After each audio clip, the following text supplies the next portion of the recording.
we'll kick off then. Thank you so much to everybody who has joined me today. This is the first of my new webinar series with diverse talent, um, all with the theme of DEI, and today's then starts us off kind of from scratch really, on how DEI drives success then for your businesses. Our agenda then, we'll do a brief introduction just so you can know a little bit more about diverse talent and about me. And then we'll get into how to use DEI tools effectively, how inclusive practices actually help fuel innovation, the first steps then that you can take for your business regardless of budget, and as I say, a few minutes at the end then for a Q&A if you want to ask me anything at that stage. No question is off limits. So a brief bit then about us at Diverse Talent. Some of you may be customers already or have heard of us, but Diverse Talent is a social impact company that's focused on empowering people to obtain their careers, improve their personal confidence, and also to enhance DEI in society. So we're there for job seekers and we're there on the other side then for employers. It was founded only in 2020, right just as COVID hit, perfect timing. And since then, we've supported thousands of people, companies, and nonprofits across the UK and Ireland through those different initiatives like the Careers Platform, our training services, and different recruitment solutions. We've donated money as well to various charities and received multiple awards from prestigious bodies. I myself only joined in September, I think it was. I was freelancing for almost a year before that. And I came over then with an expansion then on the training and consultancy services. So this is all quite new to Diverse Talent, which was primarily then to do with recruitment beforehand. We're going a little bit more in depth now with our customers, those employers, to kind of flesh out their DEI initiatives all around. Hence why I'm not in the previous photo as well. We haven't had enough events yet. So we've got a lovely big photo of me there at a recent photo shoot, looking absolutely gorgeous, if I say so myself. As I say, my name is Karen. My pronouns are she, her, and I have just over 8 years experience within DEI in the workplace, kind of starting off on committees and building up then to running and setting up employee networks. And as I say, then going out and freelancing before joining Diverse Talent. I would specialise then in areas like women and LGBTQIA plus empowerment and protections in the workplace, as well as being able to speak on the wider aspect of DE&I and the strategies around that for speaking events and things like that. Then those would be what I would consider then my specialties. I am primarily a training program creator and trainer, and I am an experienced consultant then, an expert in project and change management. So all that mostly came then from a background in financial software while kind of doing DEI on the side for a long time. I got a little bit bored of financial software, no offense to financial software, and decided to take those skills and apply them then to DE&I full time. And it's been an absolute game changer for me. Very much enjoying it. That's us for introductions. So we'll get stuck into it then on how to use our DE&I tools effectively. DE&I, I'll get you involved in the chat here. There may be some experts in the room, but there could also be plenty that don't know exactly what it even stands for. So to get us off to that good kind of starting point, does anyone want to throw into the chat there what they think the words stand for there, or the acronym stands for, DE and I? Just use my little marker here. There we go. See if we've got any guesses in the chat here. Even if you just want to guess one or two of the words. Nancy, straight in with the right answer. No one can catch Nancy out. Diversity, equity, and inclusion.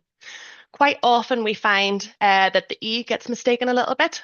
It sounds a little bit like equality, but also in terms of how we use DE&I, it is important to establish that difference between the two. So diversity, equity, and inclusion. Thank you very much.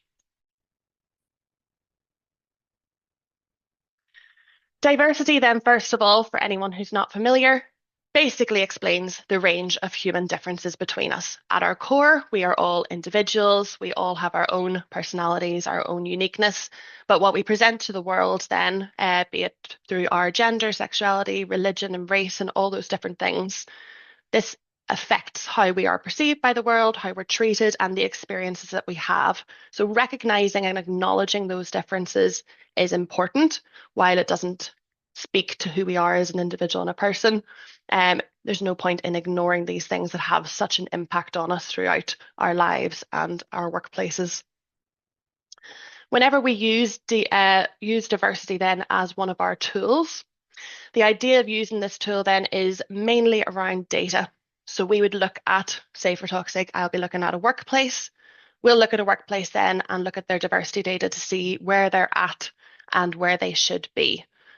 So an example would be if I were to look at an accountancy firm, look at someone working in finance. It's actually got quite a high percentage rate of chartered accountants that are female. 45% of chartered accountants in the UK are female, and then the other 55 are, of course, male. And then basically we would see that a workplace should reflect that. So if we're looking at an accountancy firm, we should see that reflected then in those statistics. So actually overall, a lot of top firms are doing quite well at the initial intake. The average number is about 40-ish% or just over 40%. So they're not too far off that 45% mark for intake.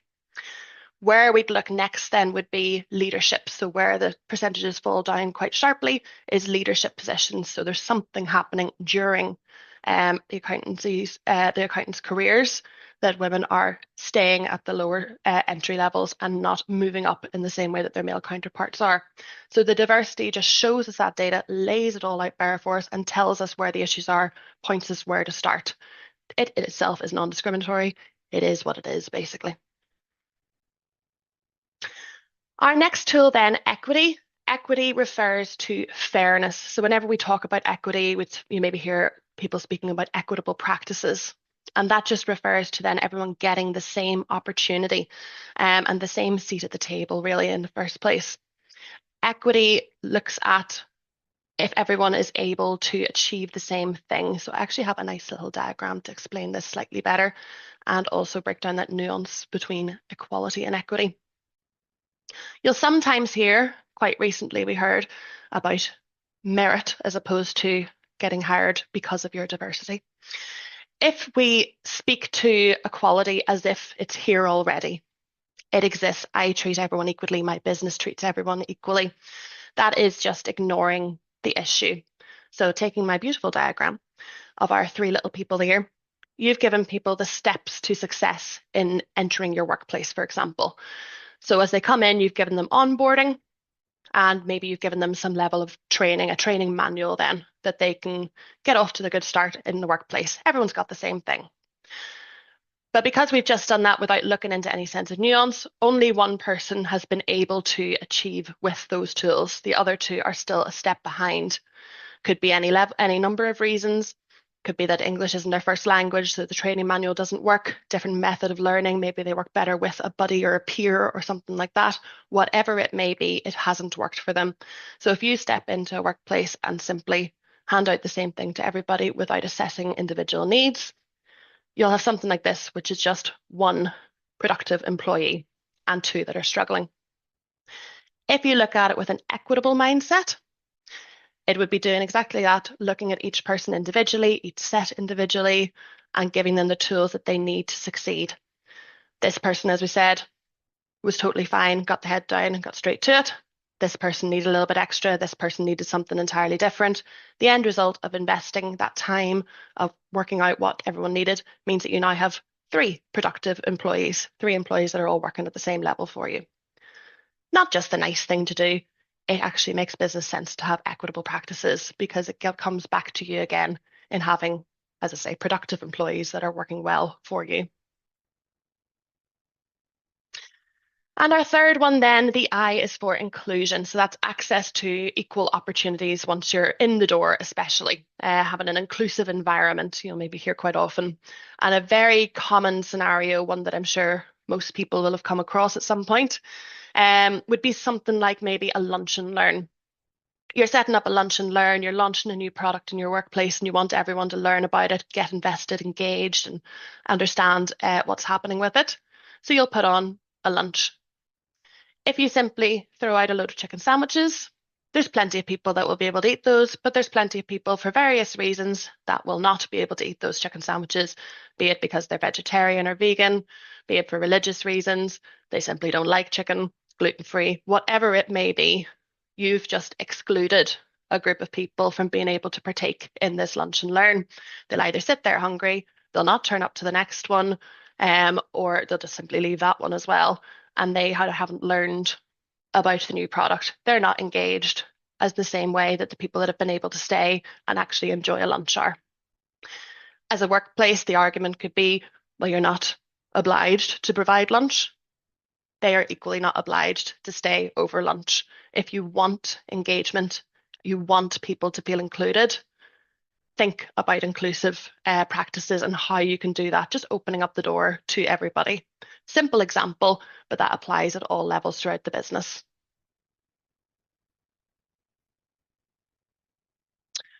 We'll pop along to our next section here then, which is just about how inclusive practices actually help to fuel innovation. So there are a lot of different stats and sources out there, depending on what country you're looking at them, in different industry, the years that the different surveys were taken and all that. But they all do agree on the same things.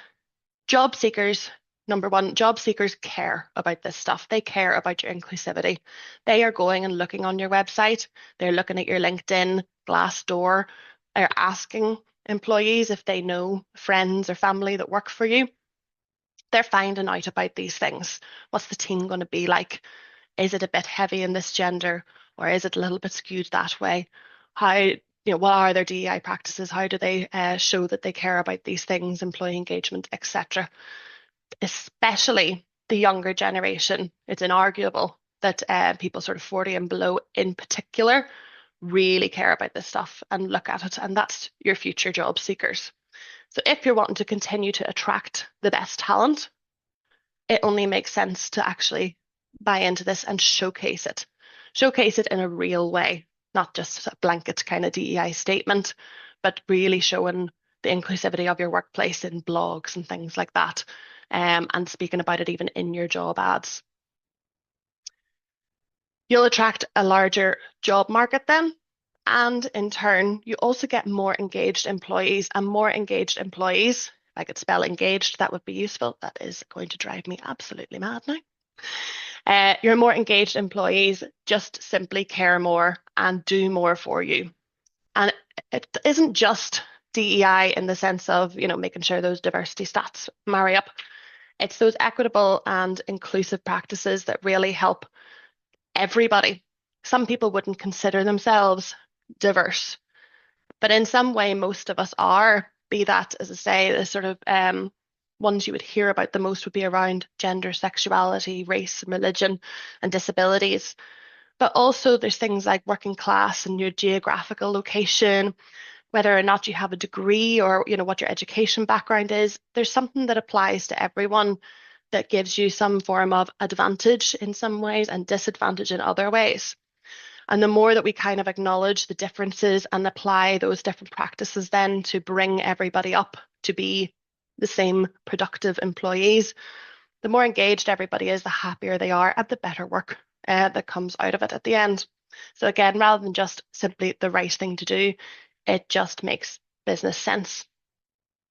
It's a fact as well that more women apply for jobs whenever they can see that websites talk about diversity, or LinkedIn or anything like that. I think it's about roughly 20% increase in the number of women applying for your jobs. And as we say, then the younger generation as well. And apart from even looking at the statistics, as I say, they do vary slightly. It can be difficult to get an exact kind of statistic on it.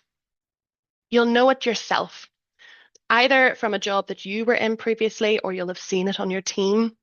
That moment of disillusion where an employee checks out for whatever reason it may be. Maybe their health wasn't taken seriously, maybe their workload has been too much, or they see people get opportunities that they didn't get the chance to go for.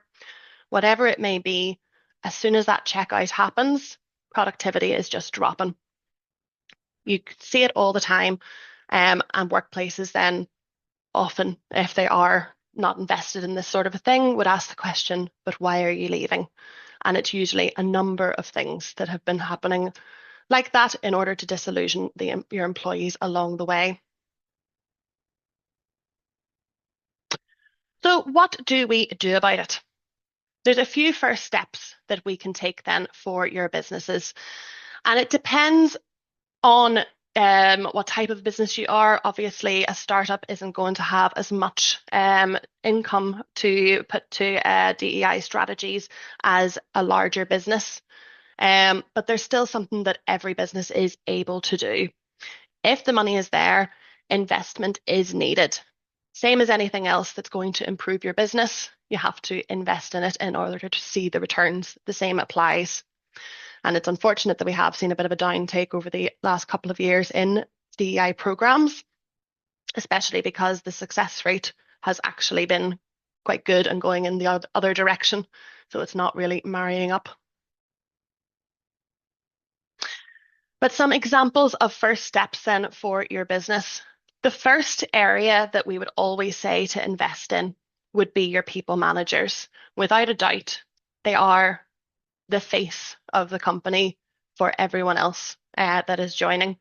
After you've got through, your recruitment team, there's also importance there. Everywhere is important, but it's the manager that puts the work, works with you in your workload, that manages the team, keeps you motivated, and that you work with usually day to day in order to then make sure that you are doing your best. So if you don't have that support network, if you don't have support from your manager, if you don't have a manager that knows what they're doing, not just in terms of DE&I, but in terms then of getting the best out of you in that way, you aren't going to feel challenged.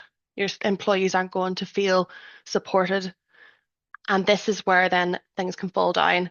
Again, without even needing really statistics for it, there's plenty out there to show that this is the case. Without even needing them, I'm sure most of us have had managers or again witnessed it happening. That can be that make or break for you. You could have the worst job in the world, as plenty of us had, but your managers had your back and you've ended up sticking out for longer. Or vice versa, you could be working for a perfectly wonderful company, but you've had a manager that doesn't quite know what they're doing.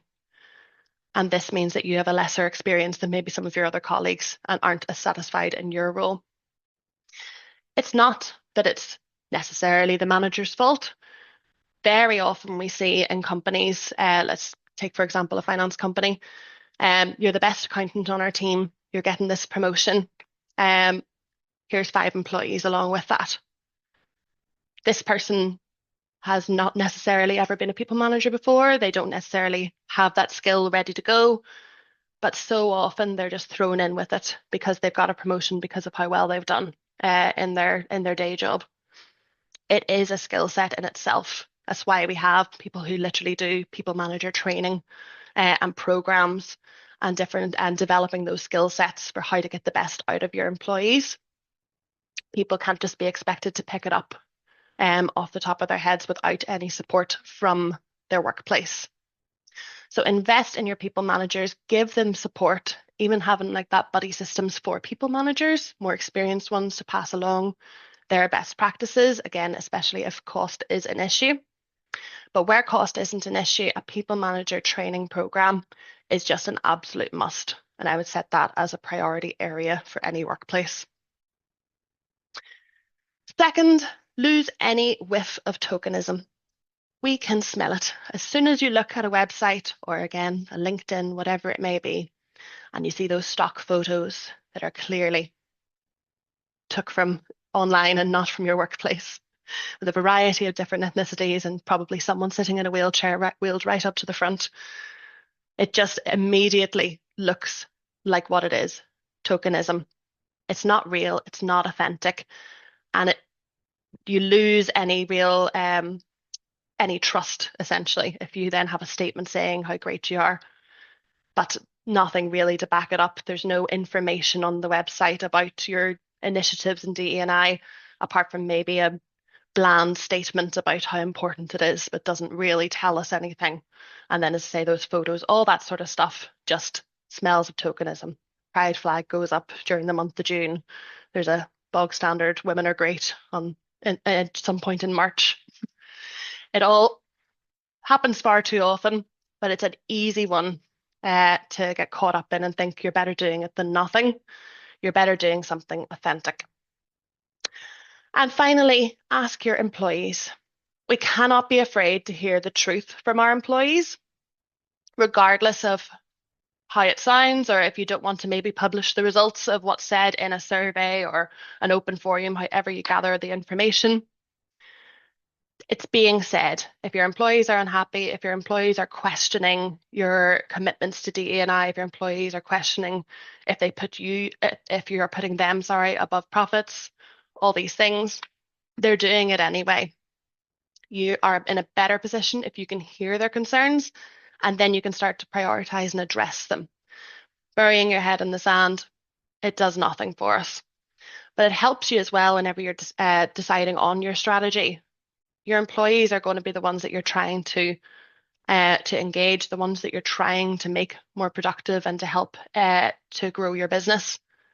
So if they are willing and they want to share with you their concerns or where they'd like to see changes, see improvements, do just take that truth from them. There is no point in thinking that you know better or thinking, well, I heard that this is something.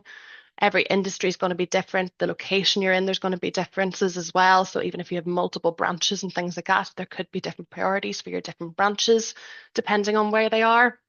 You need the information, the data essentially, to go off what needs to be improved, what needs to be looked at, and to address any concerns then. A lot of the time, a very common one that comes up even, sometimes employees will ask about something that actually exists. Your communications can sometimes be an issue where you've improved a policy or changed something, and a lot of them don't even know about it. We find that a lot of the time if employees are asked, what do you think of your company's DEI commitments? And a lot of the responses can be, I don't think they have any. And they do. They have a whole program, a whole thing going on that HR and other teams have been working on, but they haven't told anyone about it. And again, we need to find out if they know about it. Maybe our current comm system isn't working. So there can be easy, quick fixes even within that. But yeah, just don't be afraid to ask them in the first place.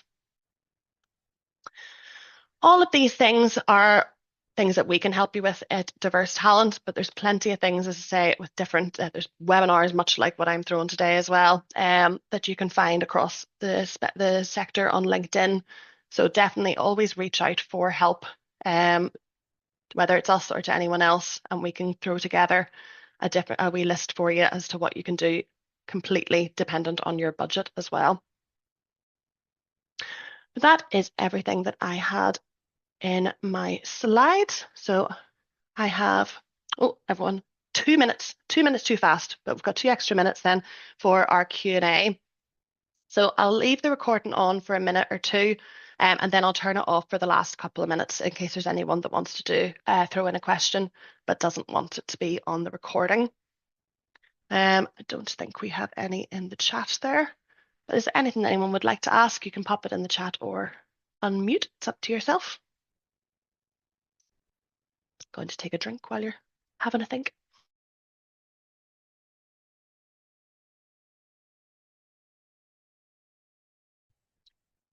Oh, hello, Louise. Just for anyone, if they're not seeing the chat, I was wondering how you think the current politics in the USA might hinder DE&I initiatives for the UK businesses with the presence there. I think, like everybody, it's all a bit up in the air at the moment. I think regardless of whether UK businesses have a presence there, there's going to be an impact anyway.